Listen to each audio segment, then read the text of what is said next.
Namaste. Welcome to Androidiots Podcast. I am Anupam Singh. I am Tushar Gupta. We talk about what's new in Android, best practices, and how to be a better Android developer. So, do you want to write code which is more understandable, flexible and maintainable? The answer is yes. Today we have Arpit. He'll deep dive into various Android components and help us with the same. Arpit, over to you. Hey guys, thank you for having me. So, you guys are Android developers, right? Yes. Yeah, I think so. Have you ever had a need to show a list of items? All we do Always. every day. every day, every screen, we need to show a list of heterogeneous. So, you must be knowing about list view and recycler view. Yes. Yeah, a little bit, yes. So, if I ask you, how do you exactly write the code for list view and recycler view? How will you tell? You have a list, you define that into an XML, you make an object in your activity, you pass an adapter, recycler you pass a layout manager, and you set that into the view that you have earlier described. That is it. You said layout manager, right? Yes. So, why do you think we have a layout manager?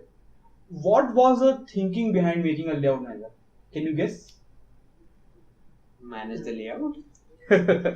So, basically, the list view was a bad example of how the code should be architectured. Okay. So, what the guys at Google thought that we should separate out the responsibility of showing the items and how they are stacked, as in the layout manager. This is what is called single responsibility principle. To further explain, a class should have one and only one reason to change, meaning that a class should have only one job. So, as we saw, that layout manager is responsible for adding that how the view is tagged, like it's going to be a straight list, it's going to be a grid of item, or it may be staggered. Okay. That's how a good design goes. Normally, let's say if we write an activity, does that principle apply to the activity also? Like we write activities which makes network calls, and let's say receive the call, populate the view. Does that violate the single responsibility principle then? Actually, no. Activity is part of an Android component. Okay, so you need an activity to show some UI. Okay. What you should do is, rather than making your network call, your DB call directly from the activity, you should delegate these to different classes, which each of them doing just that particular thing. For example, if your API interface changes, or let's say tomorrow you are using a new library for making your network requests, it should not affect the code that's in your activity. Do you agree? Yeah, fair enough. Right. That's a very small decision. Today maybe you are using Wally. Tomorrow you may use Retrofit. In future, Google may provide an out-of-box solution like they have done in Flutter to make the network calls. Right? Yeah, he's correct.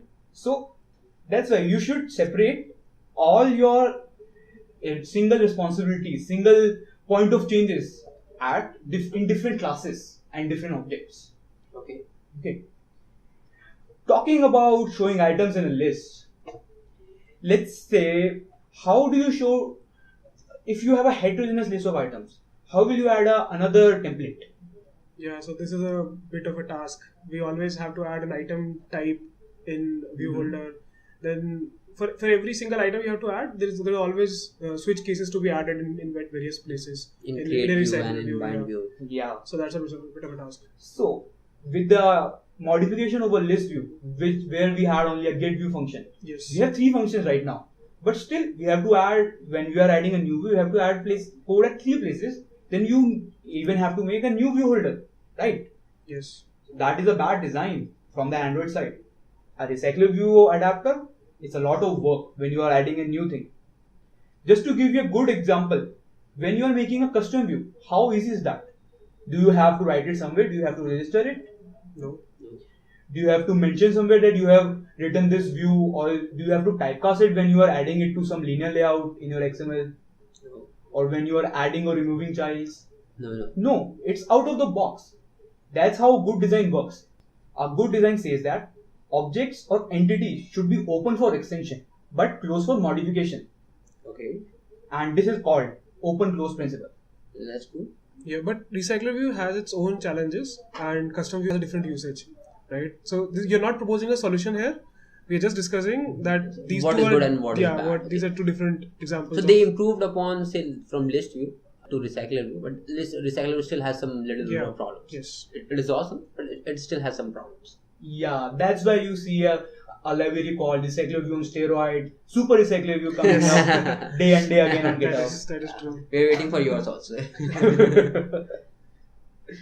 Okay, so we were earlier talking about activities. I want to ask, how do you open a new activity? Like, what is the exact API that the Android has given us? So we create an intent using some context and start an activity from there. If you want to pass some data, then you pass that into bundles. So what is this context? How do you get a context, if I may ask? So all the Android components by default have a context. Activity has its own. Then your service has its own. Broadcast receiver has. Yes, broadcast receiver also has its own context. So can you start an activity from a broadcast receiver? Just like that, using the API that you mentioned? No. Like you. Every Right. context is not actually same. Like you may be passing this as in terms of text, but it's not actually the same power is not distributed for this of an activity and this for a broadcast receiver. So how are we allowed to make an intent out of it? Right? See, if you notice it clearly, you can just pass an context instance to get an intent instance, right? It doesn't anywhere say that you have to be it has to be a context wrapper, it has to be a context chain wrapper. It says that it should be a context. And that's where the problem lies. Now, a new developer, I have seen so many crashes around this. What they do is, if they have a context, it may be from a broadcast receiver, it may be an application. They will just pass it to navigation method and it will be your context or start activity. And there's your intent, there's your thing. And it compiles, it pretty well works. And when you go into production, it crashes. Yeah. And there are some gibberish warning, you should use some intent flags. What are they? So we have to be very careful with context. Whenever we are substituting context somewhere, we have to be very sure that it's an activity context if we are going to make an intent. Just to add, if you see, it also breaks the single responsibility principle that we just discussed. Yes. Context is like God object in Android. Yeah. You can do anything with it. Like, you have to access any string, any resources, you have to view to another UI, you have to get something from another app. It's context. It's not anything small pieces that we just discussed. Yes. So yeah, that's a pretty bad design. But what a good design is, if you must have used array list. Yes, everybody does. Yeah, right. So it implements an interface called list. Yes. Okay. So Java gave us array list and list, and we use it freely. We never have to think about that this is a list or this is an array list. We converted in and out. We don't think about your invariance, contravariance. We just go about it.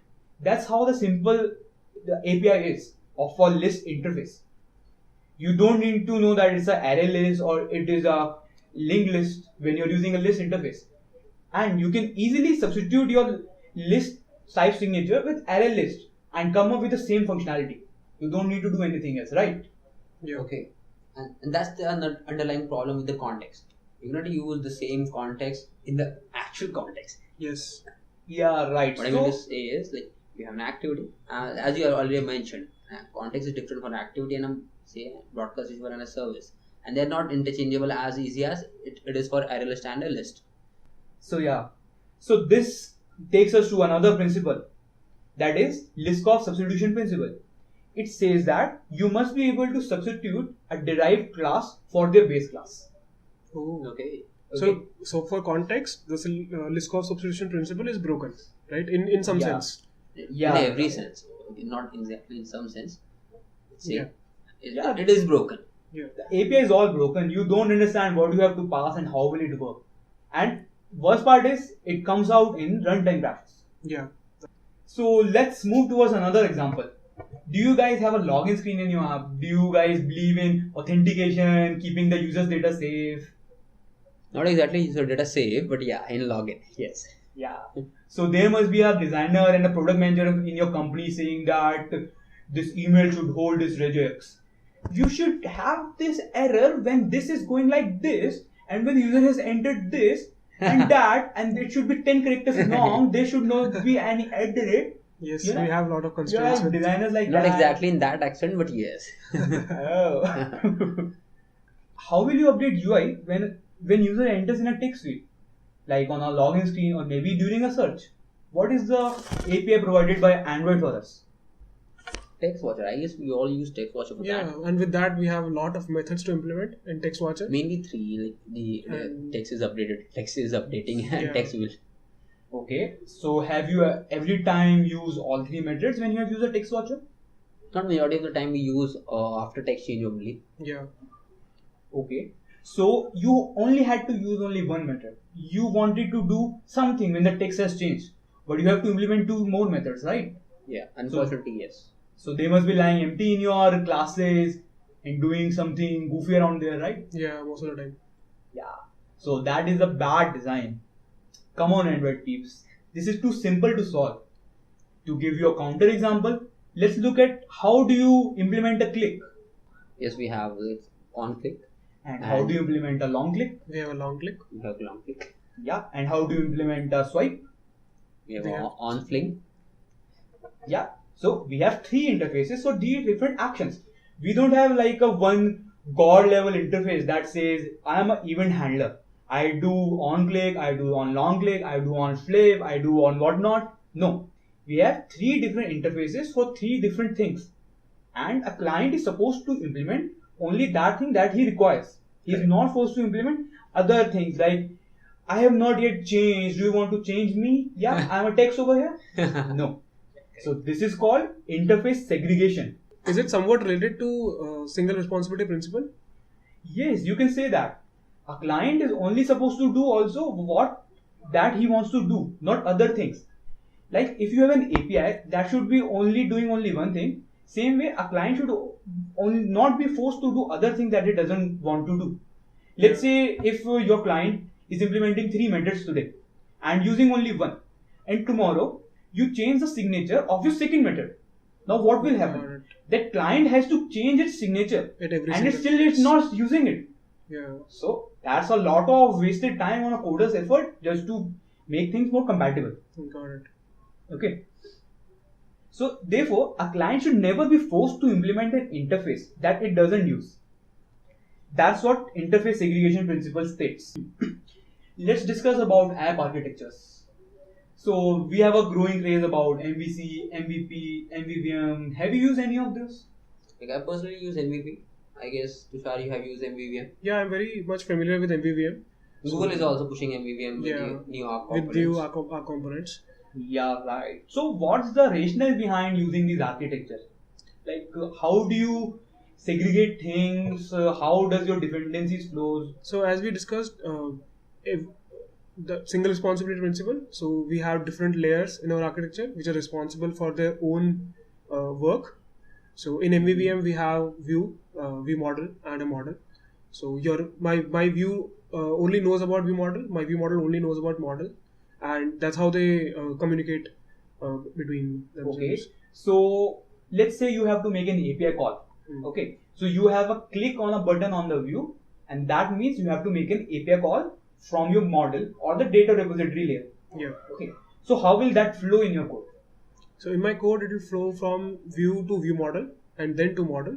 Model will perform the API requests and get the data back, and then inform view model back, and then view model will make changes to the view. Okay.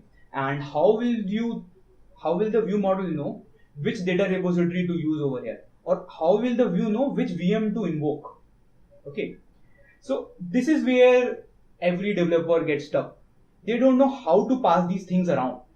They think that we should have a global data repository, or maybe we should just make a new view model in the view, maybe make a data repository over there, maybe use some other global singleton to get these things.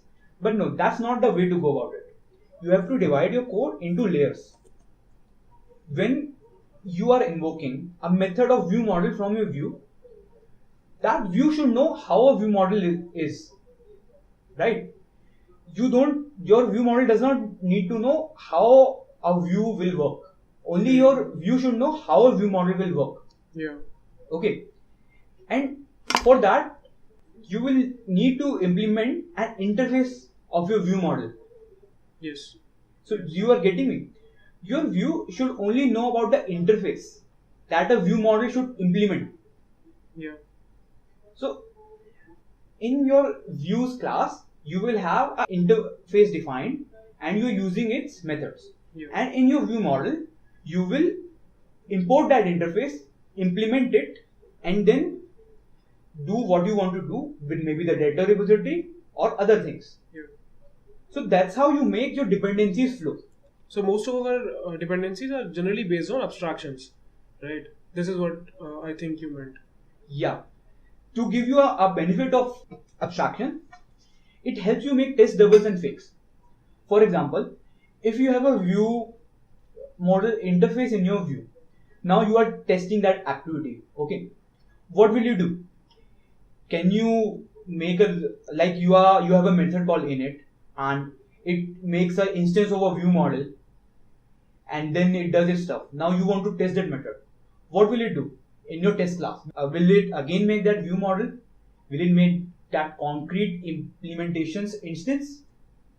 How will that work? Let's say you are making an API call in the initialization of your view model, but you don't want to make that API call when you are testing the code of your activities init method. So that's where you have to use a mock. And to be precise, a test double or a fake. And you can only do it if you use abstractions. Yeah.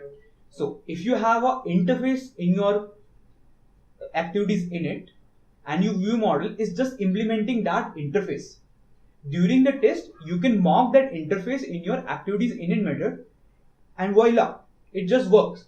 You don't need to worry about any API call or any other code. That's how your unit test should work. Yeah.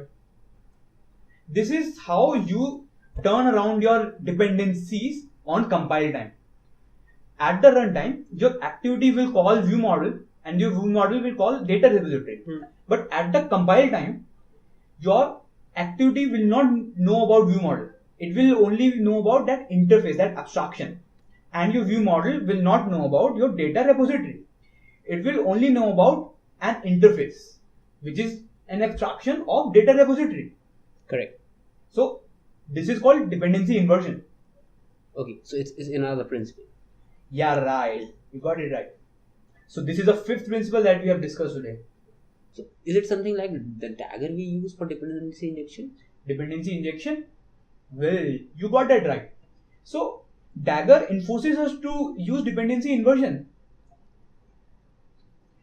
With dagger, you inject in things from above. Like if you are making a view model, you have to pass in your data repository. That's how dagger works. But dagger says that rather than using constructor, you can just use that @inject annotation. So this is close enough. The dagger enforces us to do dependency inversion. But you have to remember, abstractions are the way to go.